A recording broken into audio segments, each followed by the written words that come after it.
তখন আপনাদের সদস্যদের যে হামলার যে একটা ভিডিও প্রকাশিত হওয়ার পরে অনেকে প্রশ্ন তুলেছেন যে তাদের চুল লম্বা কেন, তারা এই অবস্থায় কেন?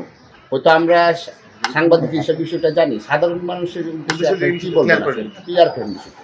আপনারা যেহেতু জানেন, অনেকেই জানেন না, তাদের উদ্দেশ্যে বলছি।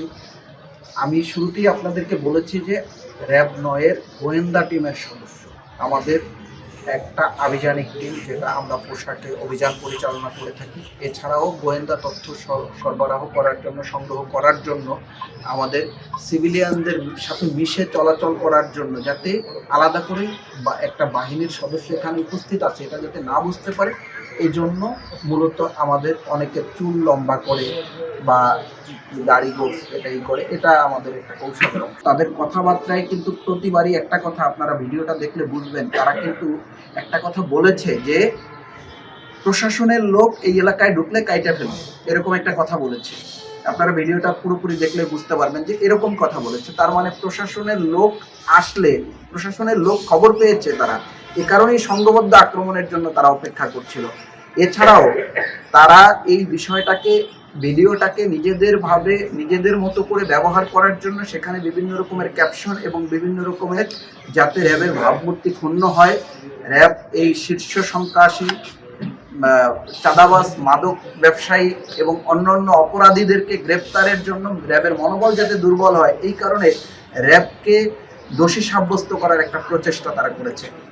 কিন্তু আপনারা ভিডিওটা দেখলে আপনারা বুঝতে পারবেন তাদের একটাই টার্গেট ছিল, তোমরা কেন এই এলাকায় আসছো, এটাই হচ্ছিল তাদের মূল বক্তব্য। ভিডিওটাকে ধারণ করে ছবিটা আইডেন্টিফাই করা গেছে।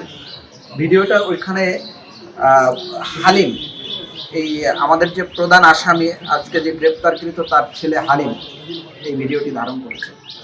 শীর্ষ সন্ত্রাসী শফিক ডাকাত, হালিম এবং তার অন্যান্য সহযোগীরা আমাদের উপস্থিতি টের পেয়ে তারা কৌশলে পালিয়ে গিয়েছে। আমরা তাদের গ্রেপ্তারের জন্য অভিযান অব্যাহত রাখব। বিসমিল্লাহির রহমানির রহিম।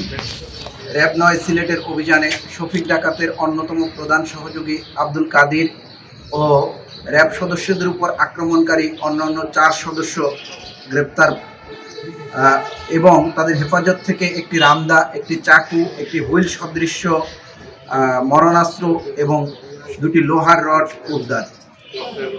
Rapid action battalion RAB elite force হিসেবে আত্মপ্রকাশের সূচনা লগ্ন থেকেই বিভিন্ন রকমের নৃশংস এবং ঘৃণ্যতম অপরাধ, বিশেষ করে ধর্ষণ, অপহরণ, মাদক উদ্ধার, মানব পাচার, হত্যা মামলা, সন্ত্রাসী, চাঁদাবাজি, জঙ্গি দমন, অবৈধ উদ্ধার ও ছিনতাইকারী সহ বিভিন্ন অপরাধীদের গ্রেপ্তারে অগ্রণী ভূমিকা পালন করে আসছে। যে কোনো ধরনের সহিংসতা প্রতিরোধে র্যাবের প্রতিটি সদস্য প্রতিজ্ঞাবদ্ধ হয়ে জনসাধারণের জন্য একটি নিরাপদ এবং বাসযোগ্য সমাজ তথা দেশ বিনির্মাণে নিরলসভাবে কাজ করে যাচ্ছে।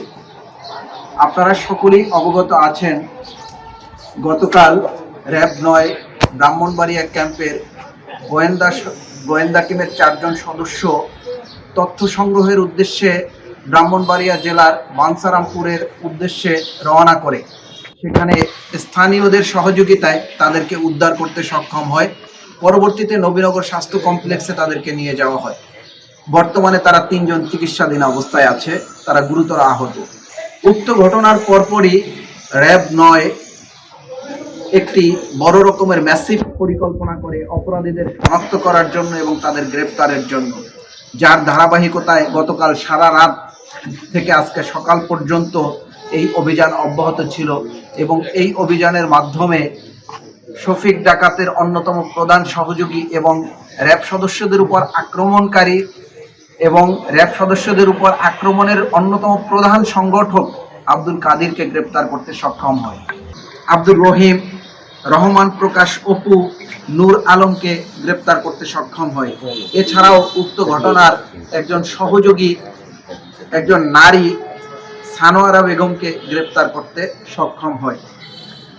গ্রেপ্তারের পাশাপাশি ওই এলাকায় অভিযান চালিয়ে তাদের হেফাজত থেকে দেশীয় অস্ত্র, একটি রামদা, একটি হুইল সদৃশ্য একটি মারাত্মক অস্ত্র এবং একটি চাকু, 2টি রড উদ্ধার করতে সক্ষম হয়।